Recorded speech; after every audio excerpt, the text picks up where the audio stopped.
কোনো চোর যদি চুরি করে আর বলে পৃথিবী সৃষ্টির 50,000 বছর পূর্বে আল্লাহ আমার ভাগ্যে এটাই লিখেছে, তিনি আমার ভাগ্যে তওবা লেখেনি, তাহলে তার কথাটি গ্রহণযোগ্য হবে না কেন? প্যান্ডেলের ডানে বই আছে। খুব সুন্দর প্রশ্ন। হইচই না করে আপনারা ধীরস্থিরভাবে বসে থাকেন, প্রশ্নের উত্তর দিচ্ছি। প্রশ্ন কি করেছে? প্রশ্ন করেছে যে চোর চুরি করে বলতেছে এটা তার তাকদীর। তা এখন আপনি চোরকে বলেন যে তুমি আজ চুরি না করে একজনকে হত্যা করো, দিয়ে আদালতের সামনে দাঁড়িয়ে বলো এটা আমার তাকদীর, দেখো তোমার এই হত্যার ফাঁসি বাঁচে কিনা। আচ্ছা, তাকদীর কি জিনিস? মানুষ তাকদীর সম্পর্কে জানেই না। তাকদীর মূলত আল্লাহর জ্ঞান। তাকদীর মূলত আল্লাহর জ্ঞান। আমার সাথে বলেন তো তাকদীর কি? তাকদীর আল্লাহর জ্ঞান। আমরা মনে করি লিখিত জিনিস, এটা তো অনেক পরে। এটা তাকদীরের 2 নাম্বার স্টেপ। আল্লাহর যে বিশাল জ্ঞান আছে, মহাসাগরের চেয়েও সীমাহীন অসীম জ্ঞান, সেই জ্ঞান থেকে শুধুমাত্র অল্প একটু, যেটাই আসমান জমিন পৃথিবী মানুষ জিন এই রিলেটেড, ওইটা আল্লাহ পৃথিবী সৃষ্টির 50,000 বছর আগে লাউহে মাহফুজে ট্রান্সফার করে দিয়েছে আল্লাহর অসীম জ্ঞান থেকে। তাহলে লাউহে মাহফুজের সাথে এই সমগ্র পৃথিবী এমনভাবে কানেক্টেড যে এখানে একটা গাছের পাতা পড়লেও সেটা লাউহে মাহফুজের সাথে কানেক্টেড। সারা পৃথিবীর কেন্দ্রীয় ডাটা সার্ভার, আসমান জমিন এবং তার মধ্যে যা কিছু আছে, তার সেন্ট্রাল ডাটা সার্ভার হচ্ছে লাউহে মাহফুজ। এই লাউহে মাহফুজ থেকে 1 বছরের ডাটা ফেরেশতাদের কাছে হস্তান্তর হয়। লাইলাতুল কদরের রাতে ফেরেশতাদের কাছে 1 বছরের ডাটা হস্তান্তর হয়। তাহলে লাউহে মাহফুজে যে তাকদীর লিখিত আছে এটা আল্লাহর জ্ঞান। এবার মানুষ যখন যে কাজ করবে সেই কাজ সে স্বেচ্ছায় করবে। আপনি যেমন একটা গেম যখন ডেভেলপ করেন, একটা সফটওয়্যার যখন ডেভেলপ করেন, ওখানে ফাংশনগুলো যখন ক্রিয়েট করেন, এই ফাংশনগুলো এক প্রকার তাকদীরের মতো, কিন্তু আপনি এটা জানেন না যে কে কখন কোন ফাংশন গ্রহণ করবে। কিন্তু যে ফাংশনে গ্রহণ করুক না কেন, সাথে সাথে ওইটার ইমিডিয়েট ফিডব্যাকও সে পাবে, ইমিডিয়েট রেজাল্টও সে পেয়ে যাবে, কেন ওটা আগে থেকে সেট আপ করা আছে। কিন্তু আপনি এটা জানেন না যে আমার কোন প্লেয়ার গেম খেলার সময় কোন ফাংশনটা অ্যাকসেপ্ট করবে, এটা জানেন না। তো আল্লাহর জ্ঞান এত অসীম, উনি একে তো পৃথিবী একটা সিস্টেমের উপর ডেভেলপ করেছে, একটা তাকদীরের উপর ডেভেলপ করেছে, আবার কোন মানুষ কোন অপশনটা অ্যাকসেপ্ট করবে এটাও আল্লাহ জানেন, কিন্তু মানুষ ওই অপশনটা অ্যাকসেপ্ট করবে স্বেচ্ছায়। মানুষ তার পুরো শরীরের সকল শক্তি সকল ক্ষমতা ব্যবহার করতেছে আল্লাহ সুবহানাহু ওয়া তাআলার অনুমতিতে, কিন্তু ব্যবহার করতেছে নিজের ইচ্ছায়।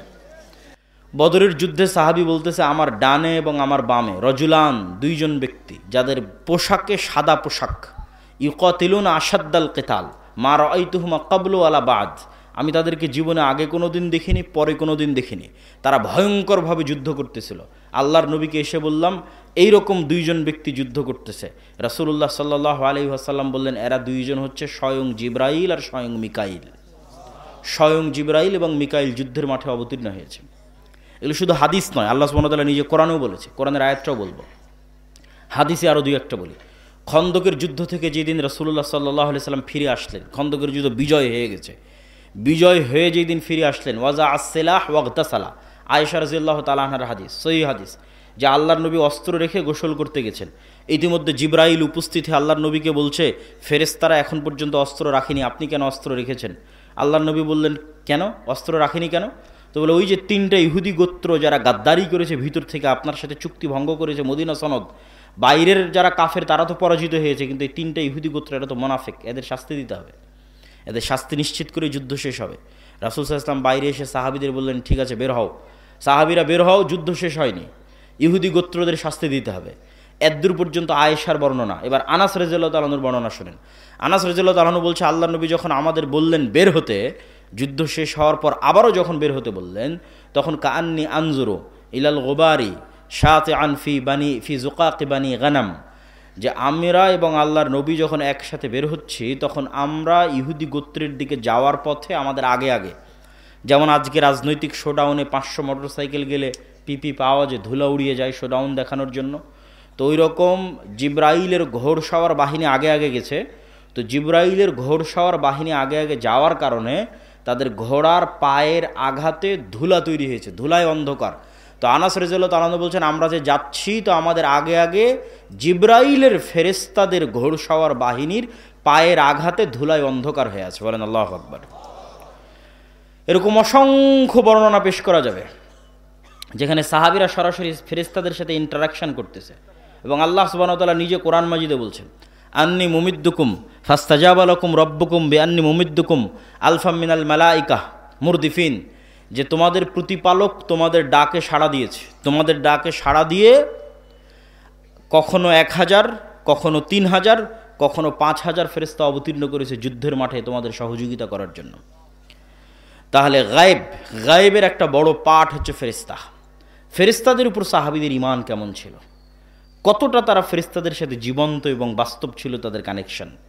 একদিন মসজিদে নববীতে রাসূলুল্লাহ সাল্লাল্লাহু আলাইহি ওয়াসাল্লাম বসে আছে, জিব্রাইল উপস্থিত হয়েছেন মানুষের রূপে। আল্লাহর নবীকে বলছেন, মাল ইসলাম, ইসলাম কি, মাল ঈমান, ঈমান কি, মাল ইহসান, ইহসান কি, এগুলো জিজ্ঞেস করে উত্তর নিয়ে চলে গেলেন।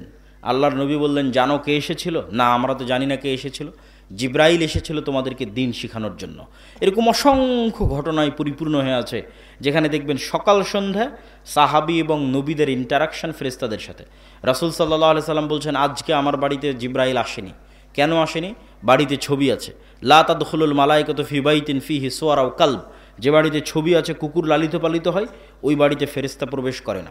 রাসূলুল্লাহ সাল্লাল্লাহু আলাইহি সাল্লাম বলছেন, জিব্রাইল আমাকে এত নাসিহা করে মেসওয়াক করার জন্য, মেসওয়াক করতে করতে মাড়ি ছিলে গেছে, কেননা আমার মুখের গন্ধে জিব্রাইলের কষ্ট হয়। রাসূল সাল্লাল্লাহু আলাইহি সাল্লাম বলেছেন, তোমরা মসজিদে পেঁয়াজ এবং রসুন মুখে দিয়ে খেয়ে যেও না, কেননা পেঁয়াজ এবং রসুনের গন্ধে ফেরেশতাদের কষ্ট হয়। তাহলে এখন আপনি বলেন যে আপনাদের গাইবান্ধার মানুষ যারা বিড়ি সিগারেট খান তাদের মুখের গন্ধে কি ফেরেশতা আসে নাকি? তো কে আসে? শয়তান আসে। ওই মুখে কে আসে? শয়তান আসে। ওই মুখে কে পেশাব করে? ওই মুখে কে পায়খানা করে? এগুলো বাস্তব, এগুলো প্রত্যেকটা in real life, in reality. এগুলোই গায়েব, কিন্তু এগুলোই বাস্তব। এগুলোর উপর ইয়াকিন অর্জন করাই হচ্ছে ঈমান। এমন একটা বাড়ি, যে বাড়িতে আপনারা আছেন, যে বাড়িতে না ঢোকার সময় কেউ সালাম দেয়, না বের হওয়ার সময় কেউ সালাম দেয়, না ওই বাড়িতে কেউ কোনো দিন কোরআন তেলাওয়াত করে, না ওই বাড়ির সদস্যরা সালাত আদায় করে, তাহলে আপনি বলেন ওই বাড়িতে সবসময় কে আছে? শয়তান আছে। আর এমন একটা বাড়ি সালাম দিয়ে প্রবেশ করে, সালাম দিয়ে বের হয়, কোরআন তেলাওয়াত করে, 5 ওয়াক্ত সালাত আদায় করে, তাহলে ওই বাড়ি, যেমন এখানে লাইট জ্বলতেছে, এই এলাকাটা আলোকিত হয়ে আছে, গায়েবে ওই বাড়িটা নূরের আলোয় আলোকিত হয়ে আছে। কেন? ওখানে ফেরেশতারা একত্রিত হয়ে আছে, ফেরেশতারা একত্রিত হয়ে আছে। সম্মানিত উপস্থিতি, তাহলে ফেরেশতাদের অস্তিত্বের উপর ইয়াকিন, এটা ঈমানের একটা বড় পার্ট। এবং ফেরেশতা এবং শয়তান এই দুটো আমাদের সাথে এত বেশিভাবে জড়িত, এত বেশিভাবে যুক্ত, যে আমি যদি বলি আপনার বাপ মা, আপনার পিতামাতা, আপনার সন্তান সন্ততি, আপনার স্ত্রী পুত্র আপনার সাথে যতটা যুক্ত, তার চেয়ে বেশি যুক্ত ফেরেশতা এবং শয়তান, তাহলে বাড়াবাড়ি হবে না। কেন বাড়াবাড়ি হবে না? আদম আলাইহিসসালাতু ওয়াসসালামকে যখন আল্লাহ সুবহানাহু ওয়া তাআলা সৃষ্টি করেছে, তখন আদম আলাইহিসসালাতু ওয়াসসালাম সৃষ্টির পরে আল্লাহ বলেন, আদম, এই যে এটা তোমার বউ, এটা তোমার বাপ মা, এটা তোমার ছেলে মেয়ে না। আদম আলাইহিসসালাম সৃষ্টির পরে সর্বপ্রথম কোনো মানুষের সাথে পরিচিত হয়নি। আদম আলাইহিসসালাম সৃষ্টির পরে ভিন্ন জগতের, গায়েবের জগতের দুইটা প্রাণীর সাথে পরিচিত হয়েছে, একটার নাম ফেরেশতা, একটার নাম জিন। তাহলে মানুষের অস্তিত্বের সাথে মানুষের অস্তিত্ব আগে, না ফেরেশতার শয়তানের অস্তিত্ব আগে? বলেন। ফেরেশতার শয়তানের অস্তিত্ব আগে।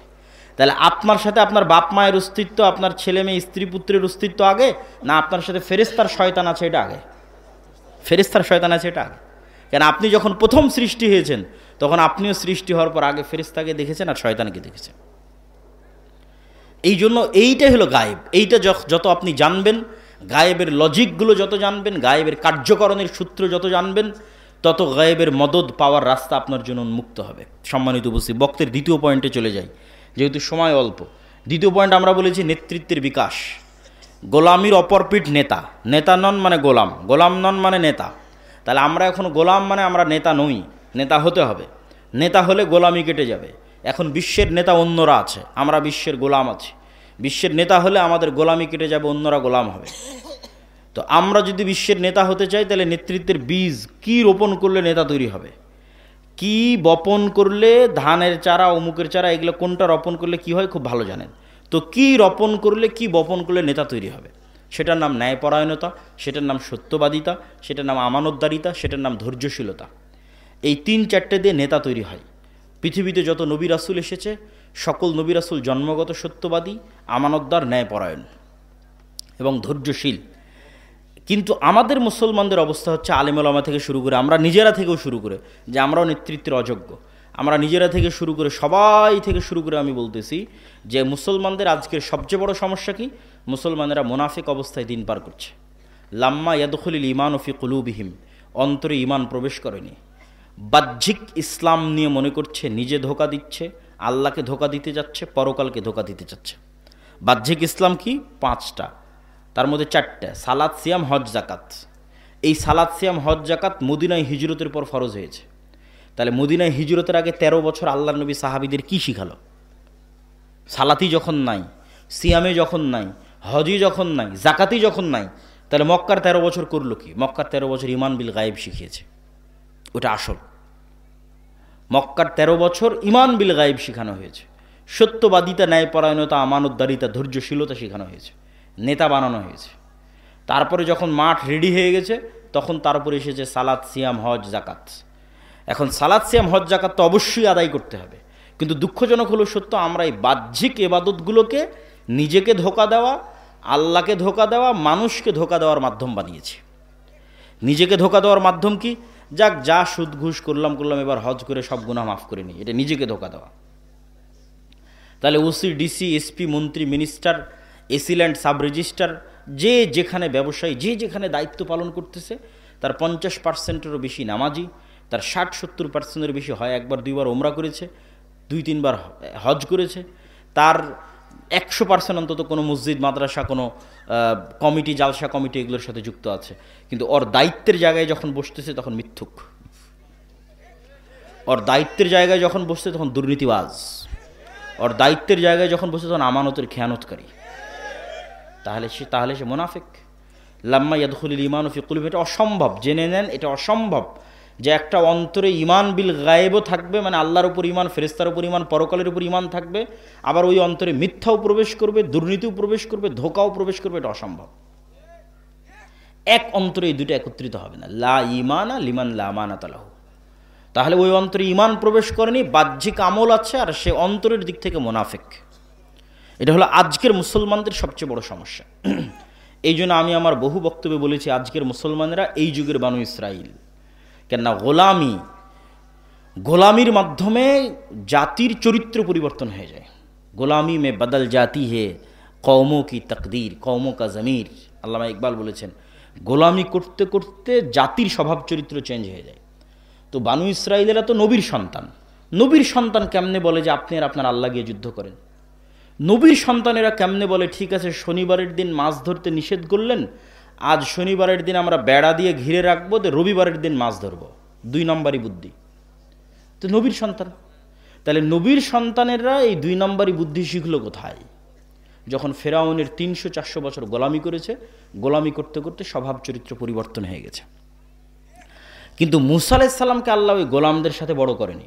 মুসা আলাইহিস সালামকে আল্লাহ বড় করেছে ফেরাউনের বাড়িতে, যাতে মুসা আলাইহিস সালামের মধ্যে এগুলো চুরি, চামারি, বাটপারি, দুর্নীতি, 2 নম্বরই, মিথ্যা এগুলো প্রবেশ না করে, যাতে মুসা আলাইহিস সালাম আত্মমর্যাদা, আত্মসম্মান, সত্যবাদিতা, ন্যায়পরায়ণতা, আমানতদারিতা, ধৈর্যশীলতা এগুলো গুণে নেতা হয়।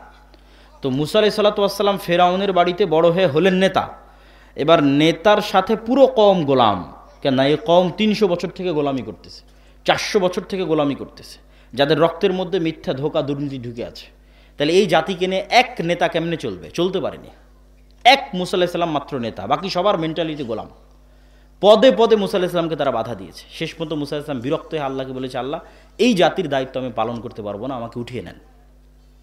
কেন? নেতা একমাত্র ছিল মুসা আলাইহিস সালাম, কারো মধ্যে নেতৃত্বের গুণ ছিল না। তো আজকের মুসলমানেরা জন্মগত নেতা ছিল।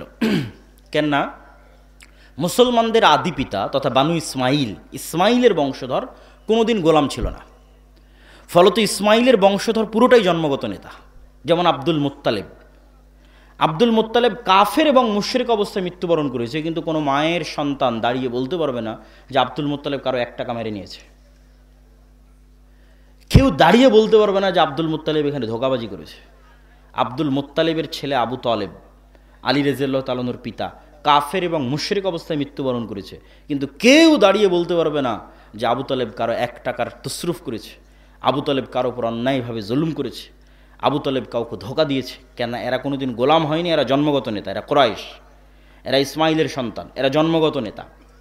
আবু সুফিয়ান প্রত্যেক যুদ্ধে মুহাম্মদ সাল্লাল্লাহু আলাইহি ওয়াসাল্লামের বিরুদ্ধে, বদরে মুহাম্মদ সাল্লাল্লাহু আলাইহি ওয়াসাল্লামের বিরুদ্ধে, উহুদে মুহাম্মদ সাল্লাল্লাহু আলাইহি ওয়াসাল্লামের বিরুদ্ধে, খন্দকে মুহাম্মদ সাল্লাল্লাহু আলাইহি ওয়াসাল্লামের বিরুদ্ধে নেতা তথা কাফের মুশরিকদের সর্দার, আর একদিকে মুসলমানদের সর্দার মুহাম্মদ সাল্লাল্লাহু আলাইহি ওয়াসাল্লাম। এই আবু সুফিয়ানকে যখন বাদশাহ হিরাক্লিয়াস জেরুজালেমে জিজ্ঞেস করছে মুহাম্মদ সাল্লাল্লাহু আলাইহি ওয়াসাল্লাম সম্পর্কে, তখন রেকর্ডার নাই, লাইভ নাই, ক্যামেরা নাই, কিচ্ছু নাই, তাও আবু সুফিয়ান মিথ্যা বলেনি, একটা শব্দ মিথ্যা বলেনি। কেন? এরা কুরাইশ, এরা ইসমাইলের সন্তান, এরা কোনোদিন কারো গোলামি করেনি, এদের জন্মগত স্বভাব ছিল নেতৃত্বের স্বভাব। ছিল মুশরিক, ছিল কাফের, কিন্তু গুণ ছিল নেতৃত্বের। ফলত নেতৃত্বের গুণাবলী সম্পন্ন আবু তালেবের ছেলে আলী যখন মুসলমান হয়ে গেছে, নেতৃত্বের গুণাবলী সম্পন্ন আবু সুফিয়ান যখন নিজে মুসলমান হয়ে গেছে, আবু সুফিয়ানের ছেলে মুআবিয়া যখন মুসলমান হয়ে গেছে, তাহলে একদিকে জন্মগত নেতৃত্ব আর একদিকে তাওহীদ, এই দুই শক্তিতে বলিয়ান হয়ে এরা হয়ে গেছে বিশ্বের নেতা। ছিল মক্কার নেতা, হয়ে গেছে বিশ্বের নেতা। উমাইয়ারাই সারা বিশ্ব শাসন করেছে, অর্ধ বিশ্ব শাসন করেছে। কেন? আগে থেকেই ছিল জন্মগত নেতৃত্বের গুণ, 2 নম্বরে এসে যুক্ত হয়েছে মুহাম্মদ সাল্লাল্লাহু আলাইহি ওয়াসাল্লামের কাছ থেকে তাওহীদের গুণ, গায়েবের উপর ইয়াকিন, যে সারা বিশ্বের নেতা হয়ে গেছে। এই মুসলমানেরাই যখন এই উপনিবেশ, ইউরোপীয় উপনিবেশের 150 বছরের গোলামি, এই 150 বছরের গোলামিতে আমাদের স্বভাব চরিত্র পরিবর্তন হয়ে গেছে। আমাদের রক্তের মধ্যে মিথ্যা, ধোঁকা, 2 নম্বরই দুর্নীতি, এগুলো ঢুকে গেছে। আপনি আজ ইউরোপ যান, আমেরিকা যান, লন্ডন যান, সবচেয়ে বেশি মিথ্যা ডকুমেন্টস দিয়ে, মিথ্যা পেপারস দিয়ে, মিথ্যা ওয়াদা দিয়ে, মিথ্যা তথ্য দিয়ে, মিথ্যা কথা দিয়ে, মিথ্যা বেনিফিটস নিয়ে সবচেয়ে বেশি বসবাস করতেছে মুসলমানেরা। পুরো জীবনটাই মিথ্যার উপর দাঁড়িয়ে আছে। তাহলে কিভাবে তারা নেতা হবে? আর মুসলমানেরা যেন কোনোদিন সত্য বলা শিখতে না পারে, যেন মিথ্যার উপরেই, দুর্নীতির উপরেই তাদের প্র্যাকটিস চলে, এই জন্য ইহুদি খ্রিস্টানেরা 2টা জিনিস মুসলমানদের উপর চাপিয়ে দিয়ে রেখেছে। একটার নাম গণতন্ত্র, আর একটার নাম সুদ। যেন কোনোদিন সত্য বলা শিখতে না পারে। গণতন্ত্র কেন? গণতন্ত্র এমন এক সিস্টেম যে ঠিক আছে, আমরা ব্রিটিশরা চলে গেলাম, আমরা সরাসরি তোমাদের উপর শাসক নাই, কিন্তু তোমরা যদি একবার সত্য বলা শিখে যাও, ন্যায় প্রতিষ্ঠা করা শিখে যাও, আমানতদার হয়ে যাও, তোমরা তো নেতা হয়ে যাবা। তোমাদেরকে গোলাম বানাতে চাইলে তোমাদেরকে মিথ্যা বলা, দুর্নীতি করা আমাদের শিখাতে হবে। এই কালচার অব্যাহত রাখতে হবে। আর এই কালচার অব্যাহত রাখার জন্য গণতন্ত্র লাগবেই। গণতন্ত্র এমন এক সিস্টেম যেখানে এক দল আর এক দলের বিরুদ্ধে বলবে তো বলবেই, একই আসনের মনোনয়ন প্রার্থী একই দলের একজন আর একজনের বিরুদ্ধে মিথ্যা, নিন্দা, গীবত, তহমত, দুর্নীতি, টাকা দিয়ে মনোনয়ন কেনার চেষ্টা করবে। তাহলে যতজন এমপি পদে দাঁড়িয়েছে এরা আল্লাহর দৃষ্টিতে গায়েবের লজিকে গোলাম। হতে পারে নেতা, হতে পারে এমপি, কিন্তু গায়েবের লজিকে এরা সব কি বলেন তো? গোলাম, কৃতদাস। কেন? শুরুটা হয়েছে মিথ্যা এবং দুর্নীতিতে, এরা নেতা হতে পারবে না। এই মিথ্যুক দুর্নীতিবাজ এমপি, মন্ত্রী, মিনিস্টার যখন দেশের দায়িত্ব নেবে, তখন ও ভারত আর আমেরিকার টাকার কাছে বিক্রি হয়ে যাবে। কেননা ওই জন্যই ওকে তৈরি করা হয়েছে। একজন সত্যবাদী আমানতদার নেতার যদি জন্ম হয়, ও তো টাকার কাছে বিক্রি হবে না। তাহলে গণতন্ত্র অব্যাহত রাখতে হবে যেন মিথ্যুক তৈরি হয়। গণতন্ত্র মিথ্যুক, দুর্নীতিবাজ, ধোঁকাবাজ তৈরির কারখানা। এখানে সব নেতা মিথ্যুক অবস্থায় আসতে হবে, ওইভাবেই কালচার তৈরি করা আছে। পয়েন্ট নাম্বার 2, সুদ।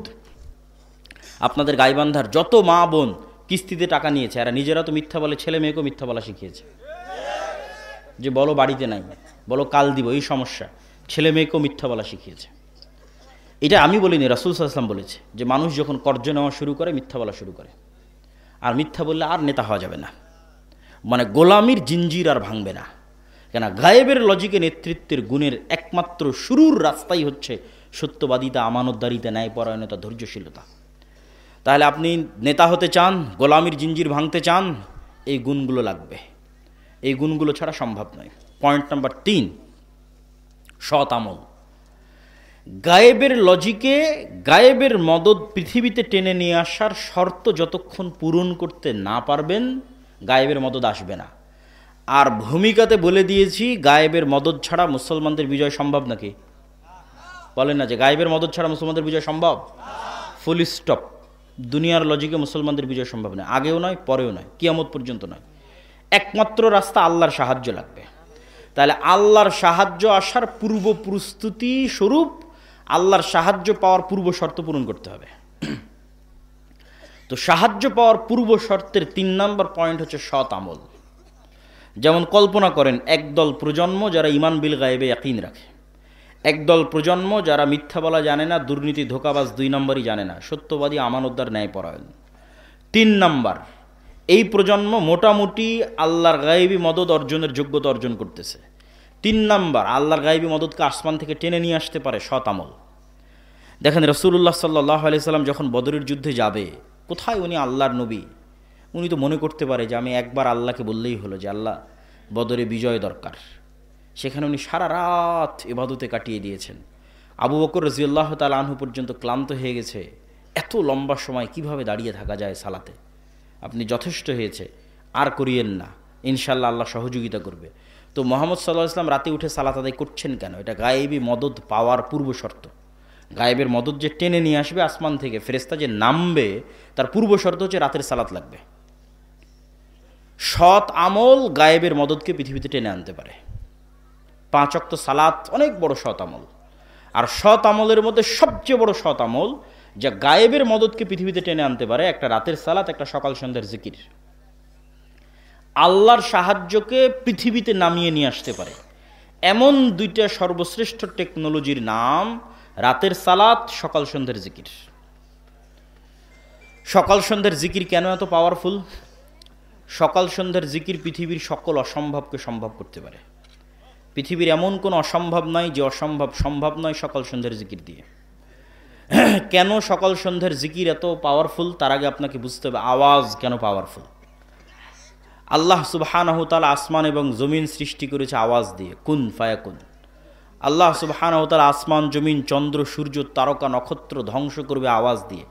ইসরাফিলের বাঁশির আওয়াজ, ওই আওয়াজ যখন যাবে আসমান ওই আওয়াজ রিসিভ করবে, ওই আওয়াজ যখন যাবে জমিন ওই আওয়াজ রিসিভ করবে, ওই আওয়াজ যখন যাবে চন্দ্র ওই আওয়াজ বুঝবে, সূর্য ওই আওয়াজ বুঝবে। এইভাবেই সেট আপ করা আছে, এইভাবেই ডেভেলপ করা আছে, এইভাবেই ইনস্টল করা আছে। আওয়াজ বুঝা মাত্র সব ভেঙ্গে চুরে চৌচির হয়ে যাবে। আওয়াজ সবচেয়ে পাওয়ারফুল, আওয়াজ সবচেয়ে শক্তিশালী। তার আরেকটা প্রমাণ নেন, ইউসাব্বিহু লিল্লাহি মা ফিস সামাওয়াতি ওয়া মা ফিল আরজ। আসমান, জমিন এবং তার মধ্যে যা কিছু আছে এটা কিন্তু গায়েব। আপনাকে গায়েবের নলেজ দিচ্ছি, গায়েবের লজিক দিচ্ছি। আল্লাহ কি বলছেন? আসমান, জমিন এবং তার মধ্যে যা কিছু আছে, তার প্রত্যেকটা জীব জন্তু, জড়বস্তু, জড় পদার্থ, পশু পাখি, পোকা মাকড়, ধুলা বালি, মাটি, কাপড় চোপড় সব আল্লাহর তাসবিহ পাঠ করে। তাহলে ওই আউর পলও আল্লাহর তাসবিহ পাঠ করতেছে, এই টিস্যু আল্লাহর তাসবিহ পাঠ করতেছে, এই কাঠও আল্লাহর তাসবিহ পাঠ করতেছে। তাহলে এগুলো সবগুলো থেকে আওয়াজ বের হচ্ছে, আওয়াজ। যদি আপনি শুনতে পারতেন, আল্লাহ যদি আপনাকে শোনার ক্ষমতা দিত, তাহলে আপনি শুনতে পেতেন যেগুলো সবগুলো থেকে 24 ঘন্টা তাসবিহ বের হচ্ছে। কিন্তু আপনি শুনতে পাচ্ছেন না কেন? যেমন পিঁপড়ার চলার আওয়াজ আপনি শুনতে পান না। পিঁপড়া চললেও একটা আওয়াজ তৈরি হয়, পিঁপড়ার পায়েরও একটা আওয়াজ আছে। ওই আওয়াজ হাতি বুঝতে পারে যে পিঁপড়া যাচ্ছে, পিঁপড়ার পায়ের আওয়াজ। আর এক প্রাণী বুঝতে পারে। ওই লেভেলের আওয়াজ শোনার ক্ষমতা আপনার নাই, কিন্তু এগুলো প্রত্যেকটা থেকে আওয়াজ বের হচ্ছে। আওয়াজ সবচেয়ে শক্তিশালী, আওয়াজ সবচেয়ে পাওয়ারফুল।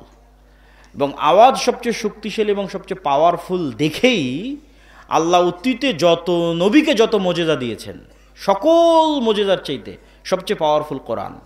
মুসা আলাইহিস সালামের লাঠির চাইতে কোরআন পাওয়ারফুল। ঈসা আলাইহিস সালামের মৃতকে জীবিত করার চাইতে কোরআন পাওয়ারফুল। কেননা কোরআন সরাসরি আল্লাহর নিজের আওয়াজ। বলেন আল্লাহু আকবার। কোরআন সরাসরি আল্লাহর নিজের সাউন্ড, আল্লাহর আওয়াজ। এর চাইতে পাওয়ারফুল আর কিছুই নেই পৃথিবীতে, এর চেয়ে শক্তিশালী আর কিছুই নেই পৃথিবীতে। সম্মানিত উপস্থিতি, বক্তব্যের শেষের দিকে যাওয়ার আগে এখানে গুরুত্বপূর্ণ আরও কয়েকটা কথা। এই যে আজকে আমরা আপনাদের প্রোগ্রামে এসেছি, এই প্রোগ্রামে আসা বাংলাদেশের 600 উপজেলায় এক বছরে যাওয়া সম্ভব নয়। 100টাও যদি প্রোগ্রাম করি তাও 6 ভাগের 1 ভাগে যাওয়া সম্ভব। তারপরে এবার গাইবান্ধাতেও অনেক প্রোগ্রাম নেওয়া আছে, কিন্তু এগুলো একটাও স্থায়ী সম্পর্ক নয়। এই 1 ঘন্টার বক্তব্য দিয়ে আমি আপনাকে কি শিখাবো? না দোয়া, না কালাম, না উজু, না সালাত, কিছুই শেখানো সম্ভব নয়। দিনের মৌলিক বেসিক জ্ঞান শেখার জন্য অবশ্যই মসজিদ ভিত্তিক মক্তব তৈরি করতে হবে। আব্দুর রহিম বিন আব্দুর রাজ্জাকও আপনাদের এই শাখাটা অঞ্চলে মক্তবের সফর দিয়ে গেছে। এই মক্তবের শিক্ষকগুলোকে জামিয়া সালাফিয়া ডাঙ্গিপাড়া, পাওয়া, রাজশাহীতে আর দাওয়া ইলাল্লাহর অধীনে ট্রেনিংয়ে পাঠাতে হবে। প্রতিনিয়ত ট্রেনিং চলতেছে। এখন পর্যন্ত প্রায় 700 মক্তব ট্রেনিং নিয়েছে। এই মক্তবগুলোর মধ্যে আন্তঃমক্তব প্রতিযোগিতা হচ্ছে, যেটা এনটিভিতে রমজানে প্রচারিত হবে। প্রায় 50 থেকে 60 লক্ষ টাকা বাজেট। এগুলোতে কোনো মাদ্রাসার ছাত্র অংশগ্রহণ করবে না, আপনাদের গ্রামের মক্তবের ছেলেমেয়েরা অংশগ্রহণ করবে। এই স্থায়ী সম্পর্কটা খুব জরুরি। এই একদিনের বক্তব্যে আমি শান্তি পাই না, কিন্তু যখন কল্পনা করি যে আমি দিন শেখানোর জন্য যে বইটা লিখেছি, তালিমুদ্দিন বা আদর্শ শিক্ষা, মক্তবের বাচ্চাদের দিন শেখানোর জন্য, ওইটার থেকে প্রতিদিন যদি কোনো মক্তবে কেউ দিন শেখানোর চেষ্টা করে, আমার বিশ্বাস ওই বাচ্চার মগজে মৃত্যু পর্যন্ত দিন স্থায়ীভাবে গেঁথে যাবে। ওইটা আমার কাছে, আমার নিজের কাছে প্রশান্তিদায়ক, যেটা একটা সাদাকায়ে জারিয়া। আমাদের কায়দা থেকে ট্রেনিং নিয়ে এসে যদি কোরআন পড়ায়, ওটা একটা সাদাকায়ে জারিয়া। এখানে আর আমি কতটুকু সাদাকায়ে জারিয়া করতে পারবো? এই মক্তবগুলোর সাথে সম্পৃক্ত হতে হবে। 2 নম্বর, আমাদের সাথে অসংখ্য মাদ্রাসা আল জামিয়া সালাফের সাথে মুআদালাভুক্ত হিসেবে পরিচালিত হচ্ছে। আজকেরটাও যেমন আছে, আশেপাশে আরও কয়েকটা শিক্ষা প্রতিষ্ঠান আছে, এবং সরাসরি নিবরাস ইসলাম রিসার্চ ফাউন্ডেশন বা আল জামিয়া সালাফের হয়ে সরাসরি আমাদের পরিচালনায় তালুক ঘোড়াবান্ধা, যেটা সালাফিয়া রহমানিয়া মাদ্রাসা, এটাও আপনাদের কাছে, সেখানেও প্রোগ্রাম আছে। 18 তারিখ শাইখ আব্দুর রাজ্জাক বিন ইউসুফ আসবে ওই প্রোগ্রামে। এই প্রতিষ্ঠানগুলোর সাথে আপনাদের সম্পৃক্ততা বাড়াতে হবে। 3 নম্বর হচ্ছে, আমাদের যে বই পুস্তকগুলো আছে, যেমন আজকে যে বক্তব্যটা দিচ্ছি, যে বক্তব্যটা শেষ করব, এই বক্তব্যটা পুরোটাই লিখিত আকারে আল্লাহর পথে যাত্রা বয়ে আছে। হয়তো এতটা এইভাবে একটার পর একটা যেভাবে বলতেছে এইভাবে নাই, কিন্তু সবগুলোর দলিল সহ লিখিত আকারে আল্লাহর পথে যাত্রা, যেটা নতুন বই, এটা ঈমান বিল গায়বে ইয়াকিন তৈরি করার জন্যই লেখা। আজকে এই বইটা সম্ভবত নাই, কেন বইটা শেষ হয়ে গেছে, বাজারেই নাই। এই বইটা অনলাইন থেকে খুঁজে আপনাদের অর্ডার দিয়ে বইটি পড়ার উদাত্ত আহ্বান জানাচ্ছি। পাশাপাশি শাইখ আব্দুর রাজ্জাক বিন ইউসুফের যে বইগুলো আছে, উপদেশ, সালাতের বই, দোয়ার বই, এই বইগুলোকে আপনারা মূল্যায়ন করবেন। এবং 1000 প্রশ্নোত্তরের একটা বই আছে ফতোয়ার, যেখানে তায়াম্মুম বলেন, অজু বলেন, ফরজ গোসল বলেন, হাইজ নেফাস বলেন, সালাত বলেন, সালাতের একদম শেষ পর্যন্ত 1000 প্রশ্নোত্তর, এমন কোনো প্রশ্ন নাই যার উত্তর নাই। এই বইগুলোকে আপনারা মূল্যায়ন করবেন। আর যেটা মূল্যায়ন না করে যেতে পাবেন না, সেটার নাম মাসিক আল ইতিসাম। এই এত ব্যস্ততার মধ্যে, প্রতিদিন এত প্রোগ্রামের মধ্যে আমি নিজে 3টা প্রবন্ধ লিখি মাসিক আল ইতিসামে। একটা সম্পাদকীয় লিখি, একটা মিন্নাতুল বাড়ি লিখি, একটা স্বাভাবিক একটা প্রবন্ধ লিখি। এই মাসিক আল ইতিসাম যদি আপনারা মূল্যায়ন না করেন, তাহলে আপনাদের সাথে আমাদের স্থায়ী যোগাযোগ নাই। আপনারা যারা শিক্ষিত মানুষ, পড়তে চান, আমাদের লাস্ট পয়েন্ট শিক্ষা এবং জ্ঞান, সেটা সম্পর্কে বলবো, তখন বুঝবেন শিক্ষা জ্ঞানের গুরুত্ব কী। তো এই মাসিক আল ইতিসামকে মূল্যায়ন করবেন। আমরা কি বলছিলাম, সকাল সন্ধ্যার জিকির পৃথিবীর এমন কোনো অসম্ভব নাই যা সম্ভব করতে পারে না। সকাল সন্ধ্যার জিকির এমন কোনো অসম্ভব নাই যা সম্ভব করতে পারে না। যেমন জাকারিয়া আলাইহিস সালাতু ওয়াস সালাম বলছেন, আল্লাহ আমার সন্তান দরকার, বন্ধা স্ত্রী, তিনি বৃদ্ধ, কেমনে সম্ভব এই অসম্ভবকে সম্ভব করা? আল্লাহ বললেন, এই অসম্ভব সম্ভব হওয়ার রাস্তা হচ্ছে তুমি সকাল সন্ধ্যায় জিকির করবা। জিকির আওয়াজ তৈরি করে। এবং জিকিরের সবচেয়ে মজার পাঠ কি জানেন? জিকিরের সবচেয়ে মজার পাঠ, দোয়া তো আমরা সবাই করি, দোয়াতে নিজের স্বার্থটা বেশি থাকে, আর জিকিরে কিন্তু কিছুই চাওয়া থাকে না। আপনি বললেন লা ইলাহা ইল্লাল্লাহ, এর মধ্যে কি চাওয়া আছে? কিছুই চাওয়া নাই। আপনি বললেন লা ইলাহা ইল্লাল্লাহু ওয়াহদাহু লা শারীকা লাহু লাহুল মুলকু ওয়া লাহুল হামদু ওয়া হুয়া আলা কুল্লি শাইইন কাদির, এর মধ্যে কি চাইলেন? কিছু চাননি। আপনি বললেন লা হাওলা ওয়ালা কুওয়াতা ইল্লা বিল্লাহ, এর মধ্যে কি চাইলেন? কিচ্ছু চাননি। আপনি বললেন সুবহানাল্লাহি ওয়া বিহামদিহি সুবহানাল্লাহিল আযীম, এর মধ্যে কি চাইলেন? কিচ্ছু চাননি। আপনি বললেন সুবহানাল্লাহ, আলহামদুলিল্লাহ, আল্লাহু আকবার, কি চাইলেন? কিচ্ছু চাননি। এই জন্য দোয়ার চাইতেও পাওয়ারফুল হচ্ছে জিকির।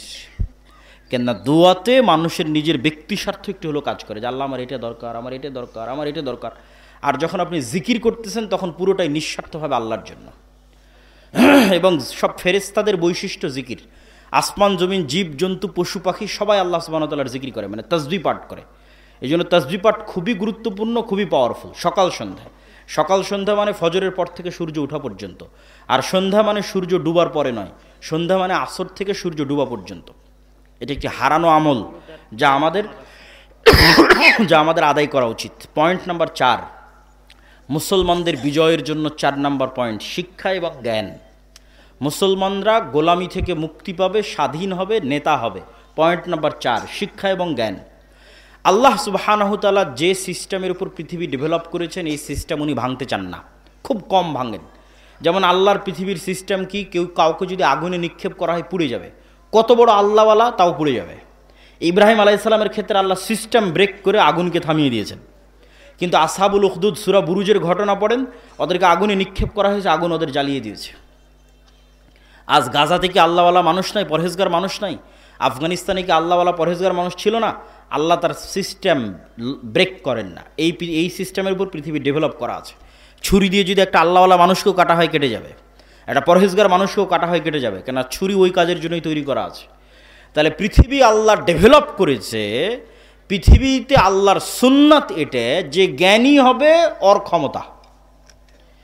এই সিস্টেম যদি একটা ইহুদিও ফলো করে, আল্লাহ ওকে বলবে না যে তুই ইহুদি এই জন্য তোকে নামিয়ে দিচ্ছি, না। এই সিস্টেম যদি একটা হিন্দু ফলো করে, আল্লাহ বলবে না তুই হিন্দু, তোকে নামিয়ে দিলাম, না। যে জ্ঞানী হবে সে ক্ষমতা পাবে। ও হিন্দু হলেও ক্ষমতা পাবে, ও ইহুদি হলেও ক্ষমতা পাবে, ও খ্রিস্টান হলেও ক্ষমতা পাবে। কেন এই লজিকের উপর পৃথিবী দাঁড়িয়ে আছে? কেন স্বয়ং আল্লাহ নিজে জ্ঞানী। আল্লাহ সুবহানাহু ওয়া তাআলা দুনিয়ার মানুষকে বলেনি যে এই গায়বান্দার মানুষেরা তোমরা আল্লাহর ইবাদত করো, কেননা আল্লাহ কিছুই জানে না। বলেন নাউজুবিল্লাহ। এটা বলেছে নাকি আল্লাহ? আল্লাহ বলেছে তোমরা আল্লাহর ইবাদত করো, আল্লাহ এত জানে যে তোমাদের অন্তরের খবরও জানে। তাহলে জ্ঞানী হওয়া কার গুণ? জোরে বলেন, জ্ঞানী হওয়া কার গুণ? আরো জোরে বলেন, জ্ঞানী হওয়া কার গুণ? আল্লাহর গুণ। আপনি মুসলমান জাহেল থাকবেন আর আল্লাহ আপনাকে ক্ষমতা দিবে? অসম্ভব। এই লজিকের উপর আল্লাহ পৃথিবী দাঁড় করাননি। জ্ঞানী হওয়া আল্লাহর গুণ। পয়েন্ট নাম্বার 2, জ্ঞানে ক্ষমতা পাওয়া যায় তার 2 নম্বর দলিল। ওয়াইজ কুলনা লিল মালাইকাতি ইসজুদু লি আদম ফাসাজাদু ইল্লা ইবলিস ওয়াইজ ক্বালা রাব্বুকা লিল মালাইকাতি ইন্নী জাইলুন ফিল আরদি খলিফা। আল্লাহ ফেরেশতাদের ডাক দিয়ে বললেন আদমকে সৃষ্টি করব। আদমকে সৃষ্টি করার পর ফেরেশতাদের বললেন আদমকে সিজদা করতে হবে। ইবলিস বলল আদমকে সিজদা করতে পারবো না, কেননা আদম মাটির তৈরি, আমি আগুনের তৈরি। ইবলিসের প্রশ্নই ভুল, ইবলিসের প্রশ্নই ভুল। কেননা ইবলিসের প্রশ্ন হচ্ছে ইবলিস আগুনের তৈরি হয়ে মাটির তৈরি, আদমকে সিজদা দিবে না। যদি কি থেকে তৈরি হয়েছে এটাই লজিক হয়, তাহলে ইবলিসের চেয়েও শ্রেষ্ঠ জিনিস দিয়ে ফেরেশতারা তৈরি হয়েছে, ওটা হচ্ছে নূর। কথা মানে আমার বুঝতে পারেননি? আগুনে তৈরি হওয়ার কারণে ইবলিস যদি আদমের তৈরি, মাটির তৈরি আদমকে সিজদা না করে, তাহলে ফেরেশতারা নূরের তৈরি, তো জিনের চেয়েও শ্রেষ্ঠ জিনিস দিয়ে তৈরি হয়েছে, তারা কেমনে সিজদা করবে? প্রশ্ন কেন ভুল? আল্লাহ আদমকে তৈরি হওয়ার কারণে কি থেকে তৈরি করেছে এই কারণে সম্মান দেয়নি। আল্লাহ আদমকে সম্মান দিয়েছে কেন? আদম ফেরেশতার চেয়েও জ্ঞানী, জিনের চেয়েও জ্ঞানী। বলেন আল্লাহু আকবার। জ্ঞানের শ্রেষ্ঠত্বে সিজদা চলতেছে, জ্ঞানের শ্রেষ্ঠত্বে সিজদা চলতেছে। ফেরেশতাদের চেয়ে জ্ঞানী, জিনের চেয়ে জ্ঞানী। কি দিয়ে তৈরি হয়েছে এটাতে নয়।